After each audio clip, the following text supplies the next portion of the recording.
प्रश्न मेरा है, मरने के बाद अपने कर्मानुसार, जैसा आप बता चुके हैं, जीव अन्य योनियों में चला जाता है, ठीक है। तो मेरे फिर पितर कैसे होते हैं? पितर ऐसे होते हैं कि जब हमारे पिता के पिता जो भी आज धरती पर नहीं हैं, वो जब यहाँ से मरकर जाते हैं तो सीधा पहले पितृलोक जाते हैं। वहाँ जाने के बाद, जैसे हमने बताया, 13 होने के बाद यमराज जी निर्णय लेते हैं कि अब आप पाप या पुण्य के अनुसार अब कहाँ जाएंगे, स्वर्ग जाएंगे, नरक जाएंगे या अन्य तमाम योनियों में जाएंगे। तो कुछ लोग तो अपने कर्मों के बस किसी भी योनि में चले गए। माना कि हमारे दादाजी परदादा जो भी हैं, कोई शेर बन गया, शेर कर्मों के अनुसार। अब हमने उनके नाम से यहाँ पिंडदान दिया, गया जी में तर्पण किया, जहाँ भी किया, तो हुआ क्या, वो शेर की योनि में जहाँ है, यदि उन्हें कोई कष्ट है, भूखे मर रहे हैं या कोई कष्ट तकलीफ है, तो ये पिंडदान का पुण्य उनको उस योनि में प्राप्त होगा जहाँ वो हैं। किसी भी योनि, बंदर से लेकर चींटी से लेकर हाथी तक जहाँ है वो उन्हें, यदि वो मनुष्य बने हैं तो मनुष्य की योनि में उनको प्राप्त हो जाएगा, जहाँ है वहाँ मिलेगा, ठीक है। परंतु कुछ लोग ऐसे होते हैं, ट्रेन लेट होने से हमें स्टेशनों में एक वेटिंग रूम बनाया जाता है, वेटिंग हॉल बनाया जाता है, जहाँ ट्रेन लेट हो गई तो आप वेट कर सकते हैं। उसी प्रकार किसी व्यक्ति, हमारे पिता के पिता, किसी के पाप पुण्य का कोई निर्णय किसी कारण ना हो पाए तो वो पितृलोक में होते हैं, और हम यहाँ से यदि उनके लिए कुछ करते हैं तो उनका उद्धार हो जाता है। ये जरूरी नहीं है कि मरने के तुरंत बाद हमारा पुनर्जन्म हो जाएगा, कहीं भी जरूरी नहीं है। हो सकता है 2 साल तक ना हो सकता है 10 साल तक ना हो, और हो सकता है 100 साल तक हम वेटिंग रूम में इंतजार करें अपने नंबर का। तो उन दिनों यदि हमारे पुत्र कोई तर्पण पिंड दान करता है तो वो हमें प्लस होके, अगर कोई वेटिंग लिस्ट में ना हुआ हो तो फिर बता चुका मैं कि वो शेर बन गया होगा तो उसको उस रूप में प्राप्त हो जाएगा वो। उसके निमित्त भागवत कथा सुनने से क्या फल मिलेगा फिर? इसको भागवत कथा जो पोथी पाठा सुनते हैं, आपने देखिए, होता क्या है कि आपका कोई अपना आदमी अमेरिका में है और आपने उसके खाते में पैसे डाल दिए, तो उसके खाते में तुरंत पहुंच गया कि नहीं। अब वो उस पैसे से शराब पी ले या दूध पी ले या रोटी खा ले या मांस खा ले, आपने तो पैसे भेज दिए, अब वो उसका उपयोग अपने ढंग से करेगा। उसी प्रकार हमने तो पुण्य कर दिया अपने पूर्वजों के लिए, अब वो शेर बने हैं तो उनको मांस मिल जाएगा, गाय बने हैं तो चारा मिल जाएगा, इंसान बने हैं तो 56 भोग मिल जाएगा। स्वामी जी, संतुष्टि हमको नहीं हुई।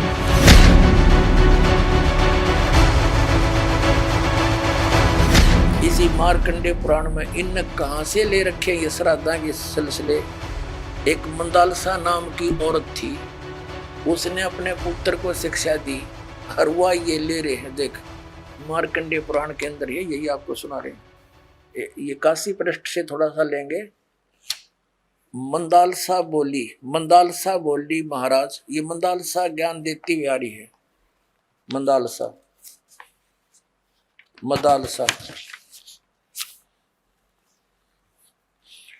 ये 82 पृष्ठ पे संक्षिप्त मार्कंडेय पुराण, यहां देखिए। अब ये क्या सलाह दे रही है कि जो पितर देवलोक में है और जो त्रिक योनियों में ये पशु पक्षी बने हुए हैं, और जो मनुष्य योनियों में एवं भूत वर्ग में स्थित हैं, भूत बन रहे हैं, और वे पुण्यात्मा हो या पापात्मा, जब भूख प्यास से विकल होते हैं तो वे अपने कर्मों में लगा हुआ मनुष्य पिंड दान तथा जल दान के द्वारा उन्हें तृप्त करता है। इसी तरह वह देवताओं और अतिथियों को भी संतुष्ट रखता है। देवता, मनुष्य, पितर, भूत, प्रेत, गोहक, पक्षी, कृमि और कीट आदि भी मनुष्यों से ही जीविका चलाते हैं। अब ये क्या बता रही है कि चाहे तो वो जो पितर देवलोक में है, जो त्रिक योनिया में पड़े हैं, और जो मनुष्य योनियों में यानी भूतादि पितर पैतर बन रहे हैं, वे पुण्यात्मा हो या पापात्मा, सब भूखे प्यासे मरते रहते हैं। तो वो टट्टू देवलोक में हुए, भूखे मरते प्यासे मरे। अब क्या बताते हैं आगे, ये देखिएगा यहाँ क्या बताया है संक्षिप्त मार्कंडेय पुराण 92वें पृष्ठ पे, इनमें से जो नरक में निवास करते हैं, जो पशु पक्षी की योनियों में पड़े हैं तथा जो भूत प्रेत आदि के रूप में स्थित हैं, उन सब को विधि पूर्वक श्राद्ध करने वाला यजमान तृप्त करता है। कैसे करता सुनो। मनुष्य पृथ्वी पर जो अन्न बिखेरते हैं उनसे पिशाच योनि में पड़े पितरों की तृप्ति होती है, जो जमीन पर दाने डाल देते हैं। बेटा स्नान के वस्त्र से जो जल पृथ्वी पर टपकता है उससे वृक्ष योनि में पड़े हुए पितर तृप्त होते हैं। जो रूख वृक्ष बन गए उन का नहा का जो वस्त्र ने छोड़ दिए ना, वो वृक्ष योनि में पड़े हुए तृप्त हो जाएंगे। अरे भले आदमी हो। अब ये एक बार क्या था, परमात्मा कबीर जी काशी में गंगा घाट पर चले गए। गंगा का एक घाट बना हुआ है, वहां पर ये ब्राह्मण लोग सूर्य को यानी ऐसे सूर्य की तरफ मुंह करके गंगा से जल उठावें और वहीं डाल दें। कबीर साहब बढ़कर उसमें गंगा में घुटनों पानी में और ऐसे नौकरन लगे गंगा के जल को पटरी पर फेंक रहे पूरी स्पीड तक। अब वो सारे पंडित जी अपना काम छोड़ के कबीर साहब की ओर देखने लगे। कहने लगे वो कबीर ये क्या कर रहा तू। कबीर जी बोले आप क्या कर रहे हो। मैंने ना पूछा, तुम क्यों पूछ रहे हो मेरे से। पहले आप बताओ आप क्या कर रहे हो। कि हम अपने पितरों को स्वर्ग में जल भेज रहे हैं। ये हम यहां जल डाल रहे हैं ना ऐसे मंत्र बोलकर, ऐसे सूर्य की तरफ मुंह करके, ये वहां स्वर्ग में हमारे भूखे प्यासे पितरों को जल प्राप्त होगा।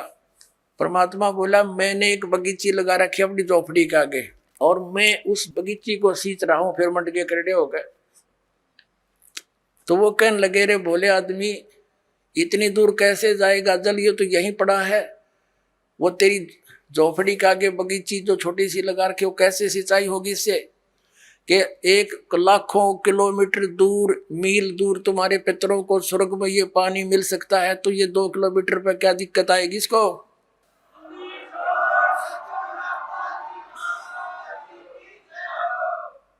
तो उनकी चौंध टूट गई। पंडित जिया ने फिर अपना गलती स्वीकार की, मालिक की शरण ग्रहण करी। अपने आत्माओं वही यहाँ ये सिस्टम है। देखो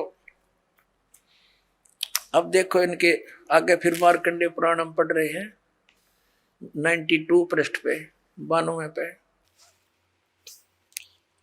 उससे वृक्ष योनि में पड़े हुए पितर तृप्त होते हैं। अच्छा वृक्ष तो है इतना बड़ा और पानी निचोड़ा कपड़े का उड़ा गंगा के किनारे, बताओ वृक्ष कैसे तृप्त होगा। उसमें तो बाल्टी भर गिरनी पड़ेगी।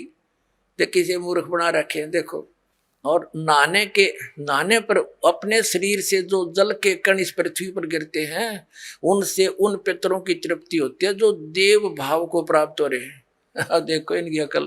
कहते हैं नहाने के बाद जो छींटे छाटे पृथ्वी पर पड़ते हैं ना, वो जो देवता बन गए उन पितरों की तृप्ति होती है। वो टट्टू देवता बन गए जब इसे पानी तो छकेंगे उड़ा हुआ है। तरह अकल बना मार रखी मारी। देखो तरह देखो नहाने पर अपने शरीर से जल के कण इस पृथ्वी पर गिरते हैं ना, उनसे उन पितरों की तृप्ति होती है जो देव भाव को प्राप्त हुए हैं, जो देवता बन रहे हैं।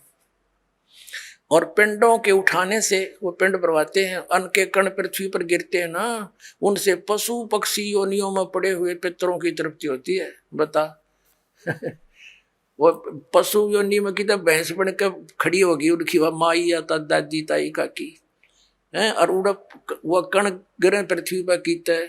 वह भैंस तो उड़े एक टोकरा ने भूस खावा डेली, एक कण तक क्यों कर छिकेगी वह है। तेरा कैसे भैया देखी से मूर्ख बना रखा।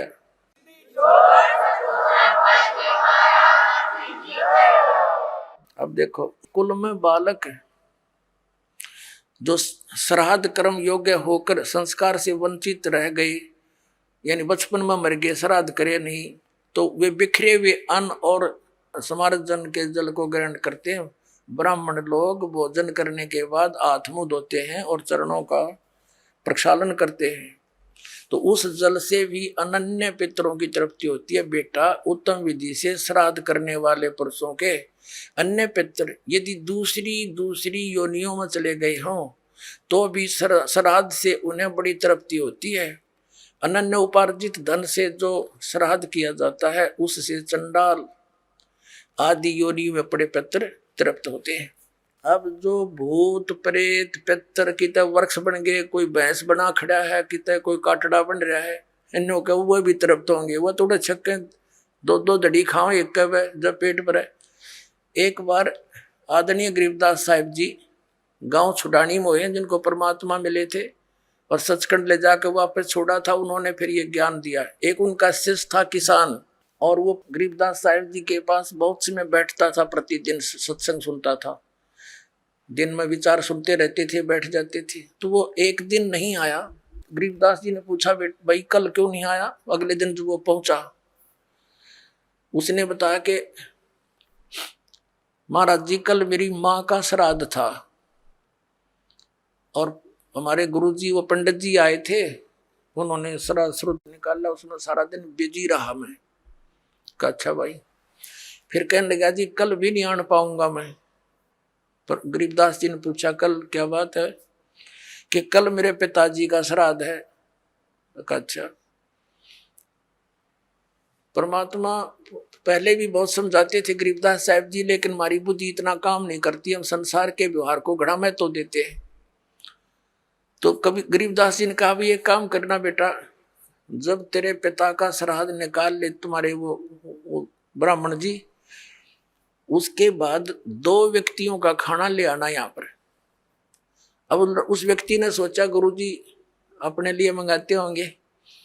जब उनके गुरुजी ने सारा काम कर लिया, तैयारी उसने सब लगा दिया, भोग भाग कौवे कावे छका दिए, तो बाद में बचे हुए 2 रोटियों का 2 मनुष्यों का खाना लेकर के वो गरीबदास जी के मकान में आ गया। गरीबदास जी भी गृहस्थी थे, बाल बच्चेदार थे, किसान थे, लेकिन परमात्मा से परिचित हो चुके थे, तत्व ज्ञान से परिचित थे। उस भगत का ही खेत था, उसमें एक जोड़ी थी, छोटा सा तालाब जिसको लेट बोले। जब वो व्यक्ति लेकर आ गया 2 मनुष्यों का भोजन, गरीबदास जी कहने लगे आजा मेरे पीछे पीछे। अब उस व्यक्ति ने सोचा खेतों में कोई साधु संत आए होंगे, इनसे मिलने आते रहते हैं। वहां जाकर उस लेट से, उस जोहड़ से 1 किलोमीटर दूर उस खेतों में जो तालाब होते थे छोटे छोटे, पशुओं के पानी के लिए उसमें स्टोर कर लेते थे जल, तो उसके चारों तरफ झुंड खड़े हो जाते थे, झाड़ बोझड़े कांटेदार झाड़ियों के गुच्छे से बन जाते थे। उससे 200 फुट दूरी पर बैठ गए गरीबदास जी भी, और लड़का व्यक्ति बैठा लिया और वहां कहा, आवाज लगाई उसकी माता और पिता का नाम लेकर, और उनसे कहा कि आ जाओ तुम्हारा पुत्र भोजन ले आए। उसमें से एक गिद्दड़ और गिद्दड़ी निकल कर आए और वहां आकर खड़े हो गए, और लीला थी गरीबदास साहिब जी की, और कहा बेटा ये तेरी माँ, ये तेरा बाबू, ये तेरा पिताजी, इन्हें खिला भोजन। वो दर दिया खोल कर उसने। अब वो छक गए दोनों, 1 मिनट खा गए फटाफट और खा कर भाग गए। अब गरीबदास जी बोले कि तुम्हारे गुरुजी क्या कह रहे थे कि 1 दिन के भोजन खिलाने से और 1 वर्ष तक तुम्हारे पिताजी पितर जो जिस भी योनि में है वो तृप्त रहेंगे। हाँ जी ऐसे कह रहे थे, ये दोनों भूखे मरे थे, खा गए सारे ने, और भोगते ला के आए हो तुम्हें। हाँ जी। उस दिन पीछे कान पकड़ दिया कि जी बाढ़ में जाओ, या ये तो बकवाद है सारी। तो छोड़ दी सारी वो लोकवेद और दंत कथा, मनमाना आचरण उस प्यारी आत्मा ने।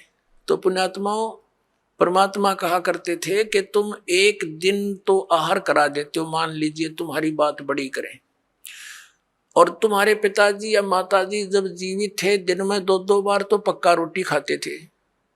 अरे तुमको 1 दिन के खाने से 364 दिन कोई जरूरत नहीं, ये कोई संभव बात है तुम्हारी? 1 दिन तुमने भोग लगा दिया, 364 दिन क्या खाएंगे वो? कहने का भाव यह है कि वो तो जो बन चुके अब पुण्यात्माओं, जब हम सत भक्ति करेंगे और इस साधना के करने से आपके जो पितृ भूत प्रेत आदि बने हुए हैं, और चाहे वो किसी योनि में है, ये पितृ वाली सिस्टम में, तो उनकी भी मोक्ष हो जाएगा आपकी भक्ति करने से। अपने आत्माओं, ये सत्कर मान लेना, ये दास आपको समय अनुसार सब क्रियाएं बताएगा। इन एडवांस करने से आप अपना कर्म बिगाड़ बैठोगे। आप अपनी भक्ति करते रहो और समय आने पर ये सब आपके पितृ वगैरह भी इस साधना से ही इनकी मुक्ति हो जाएगी। अब क्या होता है, जैसे इन्हीं पुराणों में लिखा है कि 1000 ब्राह्मण भोजन कर रहे हों। जैसे इन्होंने पितरों की और भूतों की श्राद्ध की वो विधि बता रखी है। पितरों के लिए भोजन कराओ ब्राह्मणों को तो ऑड नंबर में हो, जैसे 1, 3, 7 यानी 5, 7 ऐसे हो, और बाकी इवन नंबर में हो, ऐसी संख्या में जमाने चाहिए। और इसी विष्णु पुराण में लिखा है कि 1000 ब्राह्मण जिमते हो, भोजन कर रहे हो, और उनके सामने एक योगी माने भगत, सच्चा भगत, सत्साधक, सत साधना करने वाला परम अक्षर परमात्मा का जो साधक है वो वास्तव में भगत योगी होता है। योगी का अर्थ ये नहीं ये पेट का पानी हला के दिखा दे और आसन उसन कर रहा हो ना, ये योगी नहीं। ये तो एक वो है अपनी, समझ लो ये प्राकृतिक चिकित्सक कह सकते हैं, वो योगी है। योगी का अर्थ होता है भक्त, परमात्मा से मिलने की जो कोशिश कर रहा है वो योगी है, भक्त यानी सच्चा साधक। ये देखिएगा श्री विष्णु पुराण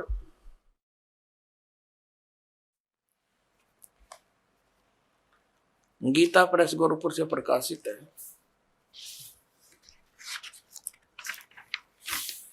इसके अनुवादक हैं मुनीलाल गुप्त। ये गीता प्रेस गोरखपुर से प्रकाशित है। ये है अध्याय 16 और तृतीय अंश और पृष्ठ नंबर 213 पर। यहां पर लिखा है, हे राजन, श्राद्ध करने वाले पुरुष से विश्व देवगण, पितृगण, मातामह और कुटुंबी जन सभी संतुष्ट रहते हैं। हे भूपाल, पितृगण का आधार चंद्रमा है और चंद्रमा का आधार योग है, भक्ति, और इसलिए श्राद्ध में योगी जन को नियुक्त करना अति उत्तम है, यानी सत साधक को। हे राजन, यदि श्राद्ध भोजी एक सहस यानी 1000 ब्राह्मणों के सम्मुख एक योगी भी हो तो वह यजमान के सहित उन सब का उद्धार कर देता है, यानी ब्राह्मणा का भी, हर योगी का भी और उनका यजमान का भी, सबका उद्धार कर देता है। पितरों की तो बातें छोड़े।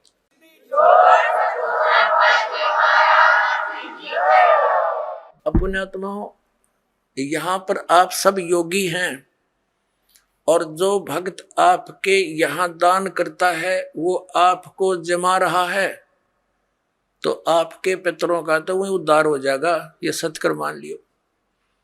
ये इतना गजब का मार्ग है जो हमारे प्राणों, जो सत्य है वो तो इन्होंने ग्रहण की नहीं, इन्होंने असत्य ग्रहण कर लिया। अब जैसे एक श्रद्धालु कहता है कि जैसे हमारे पिताजी दिखाई दे जा और वो कहें बेटा श्राद्ध निकाल दे, तो हम क्यों नहीं निकालेंगे? निकालना तो पड़ेगा। कोई बात है या? अपनात्माओं, उसका तरीका है। जैसे किसी का बालक और कुएं में गिर गया, उसका वो तो चिल्ला रहा है डूब गया डूब गया, उसका क्या इलाज है? गिल्ले डूब जा, डांक मार दे, छलांग लगा दे, वो भी मरे गिल्ले। उसकी विधि है उसको भी बचाने की। पहले रस्सी बांधा एक ऊपर मजबूत सी, उसको नीचे डालो, उसको पकड़ कर जार, उसने भी काट के लिया।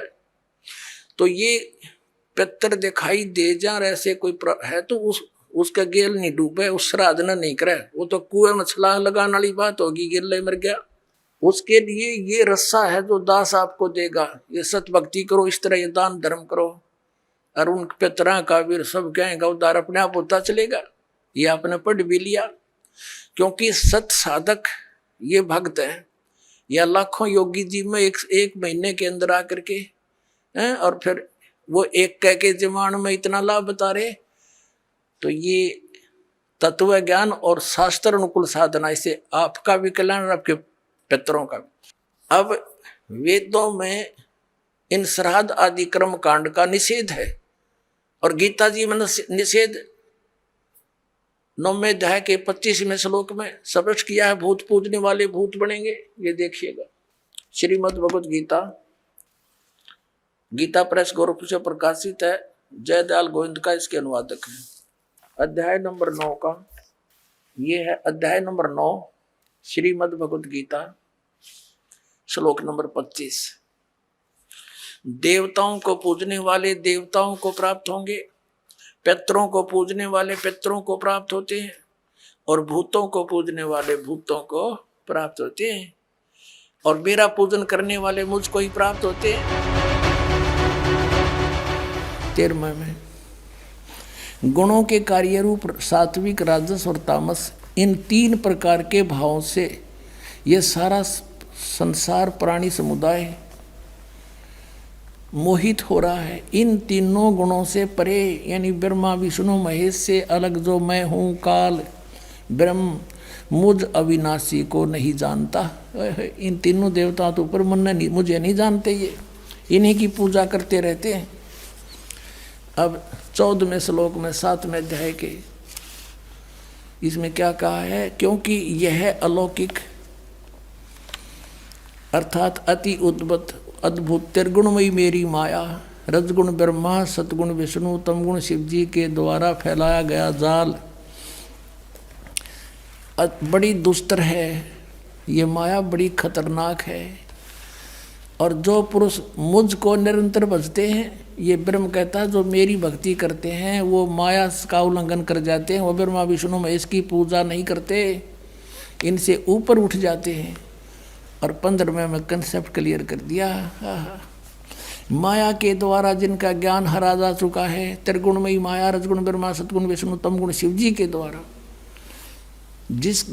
उनकी भक्ति से ऊपर जो कुछ सुनने को तैयार नहीं, कुछ करने को तैयार नहीं, उनका उन्हीं से मिलने वाले लाभ पर आश्रित हो चुके हैं, उनका ज्ञान हरा जा चुका है। असुर स्वभाव को धारण किए हुए मनुष्यों में नीच और दूषित कर्म करने वाले मूढ़ लोग, मूर्ख मुझको नहीं भजते। अपने आत्माओं, ये स्पष्ट कर दिया कि अन्य देवता रजगुण ब्रह्मा, सतगुण विष्णु, तमगुण शिव जी की जो भक्ति करते हैं, वो राक्षस स्वभाव को धारण किए हुए मनुष्यों में नीच दूषित कर्म करने वाले मूर्ख, गीता ज्ञानदाता कहता है वो मेरी भक्ति भी ना करते, इन्हीं तक सीमित है। और देखो आगे इसमें 16 से लेकर 19 तक फिर इसने अपने विषय में बताया कि मेरी भक्ति 4 प्रकार के करते हैं। फिर 20 से फिर शुरू करता है इन्हीं देवताओं के बारे में। देखिएगा, ये वही गीता प्रेस गोरखपुर से प्रकाशित है, 7वां अध्याय। अब हमने 15 तक पढ़ लिए, अब 20 में आ गया। उन भोगों की कामना द्वारा जिनका ज्ञान हरा जा चुका है, जो 15वें श्लोक में गया 7वें अध्याय के में, अपने स्वभाव से प्रेरित होकर उस नियम का धारण करके वो अन्य देवताओं को भजते अर्थात पूजते हैं। ब्रह्मा विष्णु महेश ये तीनों गुण अन्य देवताओं में आते हैं। अब यहाँ देखो 21वें का 7वें अध्याय का 21वां श्लोक, जो सकाम भक्त जिस देवता के स्वरूप को श्रद्धा से पूजना चाहता है, उस भगत की श्रद्धा को मैं उसी देवता के प्रति स्थिर करता हूँ। जैसे कोई विष्णु जी को पूजता है तो ये स्वयं आ जा विष्णु रूप धारण कर उसने तथास्तु कर जाए, का देसी दे जाओ, खिलौने खेलें जा। फिर अब 22 में देखो, वह साधक वह पुरुष श्रद्धा से युक्त होकर उस देवता को पूजन करता है और उस देवता से मेरे द्वारा ही विधान किए हुए उन इच्छित भोगों को निस्संदेह प्राप्त करता है। कहता है उन जो अन्य देवता हैं ब्रह्मा विष्णु महेश, इनको मैंने एक एक विभाग दे रखा है, वो शक्ति मेरी तय काम कर रहे हैं। इसका अर्थ ये है, अब 23 में 7वें अध्याय के 23 में स्पष्ट कर दिया है, परंतु अब 7वें अध्याय का 23 में स्पष्ट कर दिया है, परंतु उन अल्प बुद्धि वालों का, अल्प बुद्धि माने मूर्खों मंद बुद्धि वालों का वह फल नाशवान है। देवताओं को पूजने वाले देवताओं को प्राप्त होते हैं, ओए और मेरे भक्त मुझको ही प्राप्त होते हैं। इन्होंने ये डंगा डाल दिया, चाहे जैसे ही भजे, चाहे कोई बात हुई। गीता जी कहता है कि एक मेरा तो एक वो मंत्र, उसके अतिरिक्त कुछ भी नथिंग एल्स, ये इन्होंने आ पढ़ा दिया, चाहे जैसे भी भजे, हरे राम हरे कृष्ण करें। इनका उद्देश्य ये है यहाँ डंगा डाण का, मेरे भक्त मुझको ही प्राप्त होते हैं, इतना सा बात है। अपनात्मा रजगुण ब्रह्मा, सतगुण विष्णु, तमगुण शिव जी, ये अन्य देवताओं में आते हैं। और शास्त्र विधि को त्याग कर जो मनमाना आचरण करते हैं उनको कोई लाभ नहीं होता। 16वें अध्याय के 23वें श्लोक में कहा है। अब यहाँ थोड़ा सा कंसेप्ट और क्लियर करते हैं। अब जैसे 16वें अध्याय के 23वें श्लोक में ये कहा कि शास्त्र विधि को त्याग कर जो मनमाना आचरण करते हैं उनको कुछ भी लाभ नहीं होता, ना उनकी गति हो, ना उनको कोई सुख हो, और ना उनकी कोई सिद्धि प्राप्त हो, यूजलेस। फिर क्या फायदा उस भक्ति का। और देखिएगा इन तीनों देवताओं की भक्ति भी शास्त्र विधि त्याग का मनमाना आचरण है। ये देखिएगा, यही गीता प्रेस गोरखपुर से प्रकाशित है। 16वें अध्याय का 23वां श्लोक दिखाते हैं। ये 16वां अध्याय और इसका 23वां श्लोक यहाँ पर है।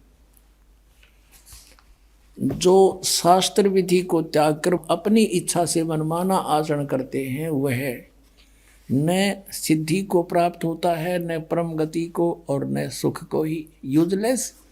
अब यहाँ 24वें श्लोक में 16वें अध्याय में कहा है, इससे तेरे लिए कर्तव्य और अकर्तव्य की व्यवस्था में शास्त्र ही प्रमाण है। यानी जो सदग्रंथों में विधि लिखी वही करना, और किसी की दंत कथा से हरे राम कृष्ण कृष्ण राधे राधे ये नहीं करना। ऐसा जानकर शास्त्र विधि से नियत कर्म करने योग्य हैं, और यानी शास्त्र के अंदर जो वर्णन है वही करना। अब देखो अब पुण्यात्माओं 17वें अध्याय में अर्जुन ने पूछा कि भगवान जो शास्त्र विधि त्याग का जो मनमाना आचरण करते हैं वो कैसे स्वभाव के होते हैं। देखिएगा अब शपथ 10वां अध्याय, अब 16वें अध्याय के 23-24 अंतिम मंत्र हैं, उनमें बता के शास्त्र विधि त्याग का मनमाना जो आचरण करते हैं उनको कुछ भी लाभ नहीं हो। तो अर्जुन ने पूछा, क्योंकि अर्जुन उसको कृष्ण मान रहा है, श्री कृष्ण में बोल रहा था वो ब्रह्म, हे कृष्ण जो मनुष्य शास्त्र विधि को त्याग करे और श्रद्धा से युक्त देव आदि का पूजन करते हैं। अब जो के जो शास्त्रीय विधि त्याग कभी कुछ जिसकी जो पूजा करते हैं उनकी स्थिति कौन सी है, सात्विक है अथवा राजसी या तामसी। अब यहाँ उत्तर देता है गीता ज्ञानदाता दूसरे श्लोक में 17वें अध्याय के में, मनुष्यों की वह शास्त्रीय संस्कारों से रहित केवल स्वभाव से उत्पन्न श्रद्धा, शास्त्रों से हटकर मनमानी जो श्रद्धा है वह सात्विक, राजसी और तामसी ये 3 प्रकार की होती है, उसको मुझसे सुन। अब ये दास आपको इसमें तो आपका समझ में आओ नहीं, क्योंकि ये तो पढ़ते हैं आपने 5500 वर्ष हो गए, ये समझ में आओ तो फिर बात तय की थी। अब दास बताओगा इसमें क्या है कि शास्त्र विधि त्याग का मनमाना आचरण तो कंडम बता दिया, यूजलेस। फिर भी पूछा कि वो करे हैं, वो होश हैं किसी स्वभाव के जो देवताओं की पूजा करते हैं ना, शास्त्र विधि त्याग कर डोहे तो वो डले हैं, लेकिन वो अच्छी आत्मा होती है जो देवताओं तक सीमित है और बकवाद नहीं करते। वो अन्य देवताओं की पूजा करते हैं, कोई विष्णु की, कोई शिव की, हैं इनकी ब्रह्मगते करते नहीं, या कोई और देवी की, जैसे तो कांगड़ा वाले की तो फलाने वाली की, कहते है तो यूजलेस, पर इनका स्वभाव है अच्छी आत्मा तो देवताओं की पूजा करते हैं, और जो दूसरे हैं वो जंतर मंत्र करने वाले, ये भूत प्रेत की झाड़े ढूढ़े लानी है, ये तामसी वृत्ति के लोग होते हैं। ये बकवादी भैरव भूत ने पूजे हैं, दारू पीऊँ और मांस खाऊँ को वो भैरव बोलूँ हूँ, जो बोतल चढ़ा दो, पीऊँ बोतल खाओ, मांस निकम्मे हो बर्बाद करें। कहने का भाव ये है कि हैं तो ये शास्त्र विधि त्याग मन माना आचरण यूजलेस, पर इनका स्वभाव अलग अलग होता है, क्योंकि इनको ज्ञान नहीं होता, तत्वदर्शी संत नहीं मिलता, तब तक ये रास्ता बदल नहीं सकते। फिर बताया कि जो देवताओं की पूजा करते हैं शास्त्र विधि त्याग के, है तो यूजलेस, लेकिन वो सात्विक व्यक्ति के होते, अच्छी आत्मा होती है। और जब उनको जो है ज्ञान हो जाएगा तब वो अपना रास्ता चेंज कर सकते हैं, और जो तामसी व्यक्ति के हैं वो नहीं जल्दी से समझते। अब यहाँ गीता जी अध्याय नंबर 7 के श्लोक नंबर 12 से 15 में क्या कहा है? तीनों गुणों के पुजारी, अन्य देवता में आते तीनों गुण, रजगुण ब्रह्मा, सतगुण विष्णु, तम गुण शिव जी। राक्षस स्वभाव को धारण किए मनुष्यों में नीच दूषित कर्म करने वाले गीता ज्ञानदाता कहता मुझे भी ना बजते ये। और फिर कहता मेरी भक्ति 4 प्रकार के करते हैं, आरथ, अर्थार्थी, जिज्ञासु और ज्ञानी। परमेश्वर कबीर जी ने कहा था, गुण तीनों की भक्ति में ये भूल पड़ो संसारे, कह कबीर निज नाम बिना कैसे उतरो पार। निज नाम ये सतनाम है 2 अक्षर का, और सार नाम वो अलग है, आदि नाम जिसे कहते हैं।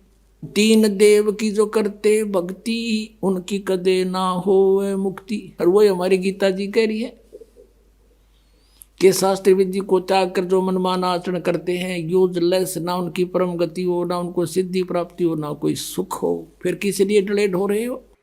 ये श्राद्ध कितना आगे फिर। अब आपको दिखाते एक झलक पुराणों में क्या लिखा है। एक मार्कंडे पुराण है। एक रुचि नाम के ब्राह्मण थे, ऋषि, और उसने वेदों को समझा पढ़ा। ये ज्ञानी आत्मा थे कि मनुष्य जीवन केवल मोक्ष प्राप्ति के लिए प्राप्त होता है, इसलिए उसने ना तो विवाह कराया, ब्रह्मचारी पद पर रहते हुए 40 वर्ष की उम्र हो गई थी, और अपना जंगल में वन में रहता था, कोई मकान झोंपड़ी भी नहीं डाल रखी थी। ये सोच करके मोक्ष प्राप्ति करानी है, क्या संग्रह करना है, 2 दिन का जीवन है। अब वो वेदों अनुसार साधना कर रहा था, रुचि ऋषि। और उसके जो पिताजी, दादाजी, परदादाजी, चौथा दादाजी वो मर चुके थे, वह भूत बन रहे थे, और वह भी ऋषि थे, ब्राह्मण थे। उनने भी ये कर्म कांड करे और करवाए थे, तो भूता बनेंगे वह। तो वो चारों दिखाई दिए और कहा बेटा तूने विवाह क्यों नहीं करवाया? विवाह करवा के तुम हमारा श्राद्ध करता है और हमारी गति हो जाती। अब रुचि कहने लगा कि पितामहो, वेद में तो ये मना कर रखा है, ये श्राद्ध श्रुद्ध निकालना, ये कर्म कांड करना, ये तो मूर्खों का मार्ग है। और वो पितर भी कहते हैं बेटा है तो ऐसा ही, इसमें कोई संदेह नहीं, मिथ्या नहीं है, सच्चाई है। लेकिन हमारा क्या होगा? एक तुम बाढ़ में जाओ, थारा क्या होगा? आप मरे, अरे पुत्र और मरवाने के लिए तैयार करे। या देखो मार्कंडे पुराण, ये गीता प्रेस गोरखपुर से प्रकाशित है। गीता प्रेस गोरखपुर से प्रकाशित है। ये गीता प्रेस गोरखपुर से प्रकाशित है। ये 242 पृष्ठ पे संक्षिप्त मार्कंडेय पुराण, रोच्य मुनि की उत्पत्ति कथा। मार्कंडेय जी कहते हैं कि ब्राह्मण, पूर्व काल की बात है, प्रजापति रुचि ममता और अहंकार से रहित इस पृथ्वी पर विचरते थे। उन्हें किसी से भय नहीं था, वे बहुत कम सोते थे। उन्होंने न तो अग्नि की स्थापना की थी, न अपने लिए घर ही बना रखा था। वे एक बार भोजन करते और बिना आश्रम के ही रहते थे।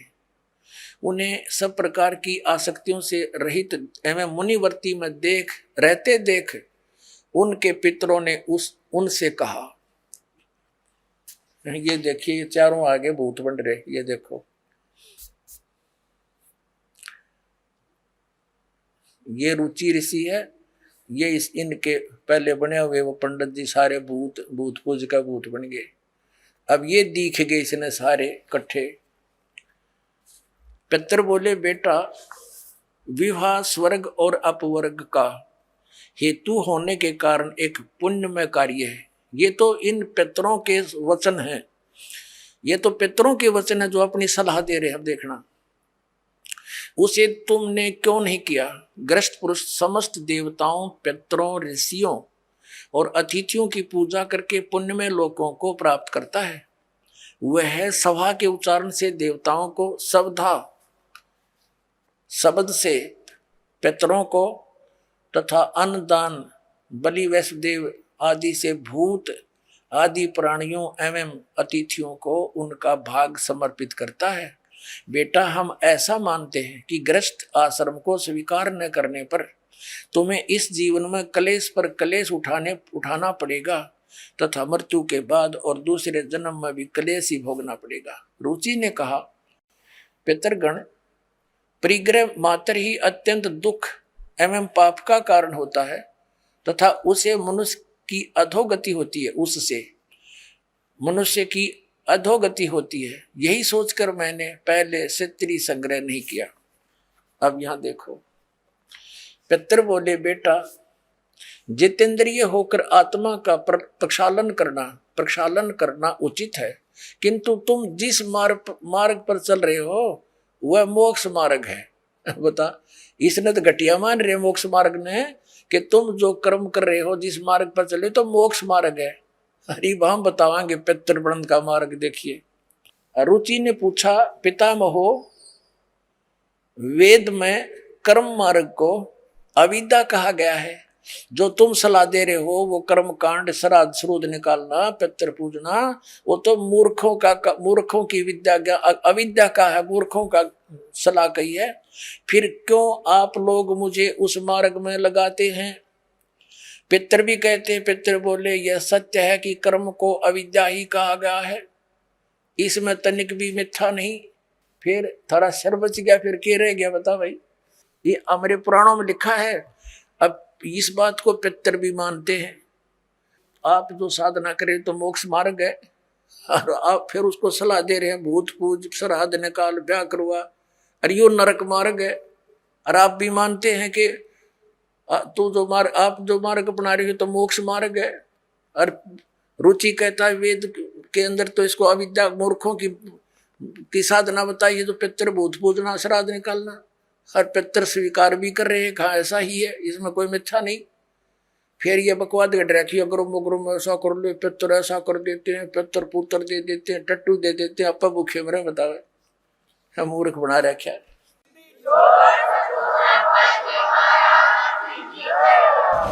दर्शकों, दोनों संतों के विचार जानने के बाद ये सिद्ध हुआ कि संत रामपाल जी महाराज ने शास्त्रों से प्रमाणित कर दिया कि श्राद्ध निकालना मनमाना आचरण है और शास्त्र के विरुद्ध है।